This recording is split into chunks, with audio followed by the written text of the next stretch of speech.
दोस्तों, महाभारत की जब बात होती है तो हमारे दिमाग में कई सारे पात्र एक साथ घूम जाते हैं और हर पात्र अपने आप में महत्वपूर्ण है। वो इसलिए क्योंकि हर चेहरे के पीछे एक चेहरा छुपा हुआ है। हर पात्र अपने आप में एक पहेली की तरह है और हर पहेली का अपना एक जवाब होता है जो समय आने पर ही मिलता है।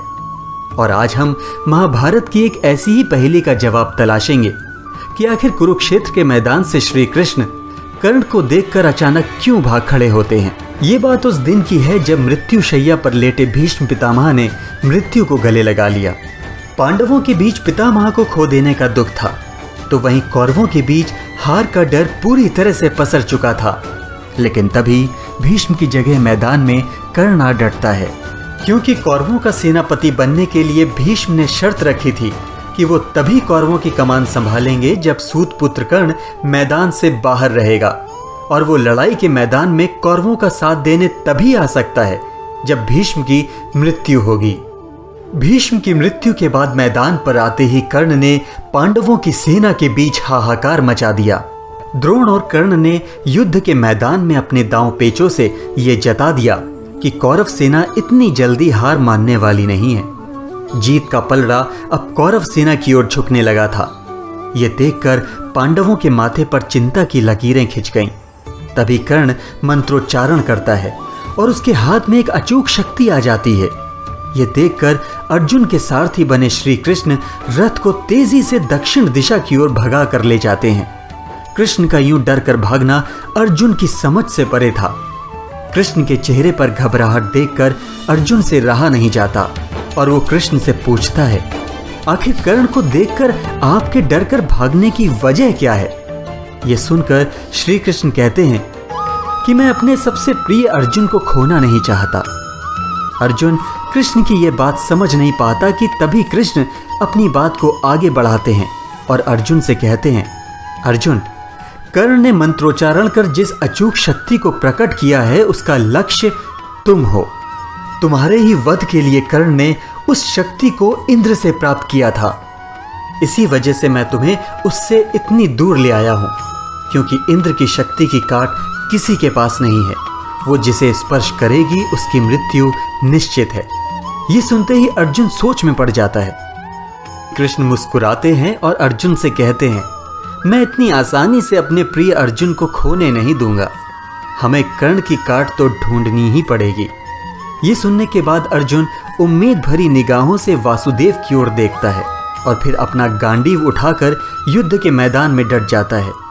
कृष्ण को अब ऐसे योद्धा की तलाश थी जो कर्ण की शक्ति से अर्जुन को बचा सके। मैदान में अब सूर्यास्त के साथ युद्ध समाप्ति का बिगुल बजता है। कृष्ण भीम के पास जाते हैं और उससे कहते हैं, तुम इतना महत्वपूर्ण और महान युद्ध लड़ रहे हो, लेकिन मैंने अभी तक तुम्हारे पुत्र घटोत्कच को नहीं देखा। ये सुनते ही भीम घटोत्कच को कुरुक्षेत्र के मैदान में पहुंचने का आदेश देता है। अगले दिन घटोत्कच रणभूमि में आ पहुंचता है। युद्ध के बीच मैदान में घटोत्कच दैत्य को देखकर पांडव और कौरव सभी हैरान हो जाते हैं, क्योंकि भीम के अलावा किसी ने भी घटोत्कच को पहले कभी नहीं देखा था। कोई नहीं जानता था कि वो भीम और हिडिंबा नाम की राक्षसी का पुत्र है। घटोत्कच से अनजान कौरव अब अपनी मृत्यु को अपने सामने देख रहे थे। कौरवों के बड़े बड़े महारथियों के अस्त्र शस्त्रों का घटोत्कच पर कोई भी असर नहीं हो रहा था। जल्द ही उसने कौरव सेना को तिनके की तरह उखाड़ फेंकना शुरू कर दिया था।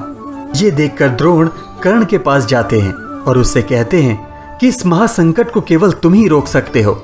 इंद्र से प्राप्त जो दिव्यास्त्र तुम्हारे पास है उसका प्रयोग करके घटोत्कच का वध करो।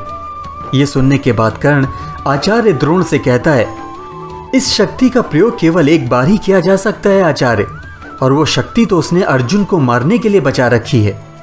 कर्ण द्वारा अर्जुन के वध की बात सुनते ही द्रोण अंदर ही अंदर गुस्से से भर जाते हैं, क्योंकि अर्जुन आचार्य द्रोण को बहुत प्रिय था और वो ये कभी बर्दाश्त नहीं कर सकते थे कि कर्ण अर्जुन का वध करे। इसलिए वो अब अपने आग्रह को जिद में बदल लेते हैं और कर्ण से कहते हैं, जीवित रहोगे तभी तो अर्जुन को मार पाओगे। तुम्हारी जिद की वजह से कौरव सेना को संकट में नहीं डाला जा सकता। इसीलिए मैं कौरवों का सेनापति होने के नाते तुम्हें आदेश देता हूं कि तुम जल्द से जल्द अपने दिव्यास्त्र का प्रयोग घटोत्कच पर करो। इसके बाद कर्ण उस दिव्यास्त्र से घटोत्कच का वध कर देता है। घटोत्कच की मृत्यु से पांडव सेना में शोक और चिंता की लहर दौड़ जाती है, लेकिन कृष्ण के चेहरे पर दुख की जगह खुशी नजर आ रही थी। आखिर कृष्ण ने घटोत्कच की आहुति देकर अपने प्रिय अर्जुन के प्राणों की रक्षा जो की थी। अब तो आप समझ ही गए होंगे कि श्री कृष्ण कर्ण से डरकर क्यों भागे थे। अगर आप ऐसे ही और भी रोचक तथ्य जानना चाहते हैं तो हमारे चैनल को सब्सक्राइब कीजिए और प्लीज लाइक और कमेंट जरूर कीजिए।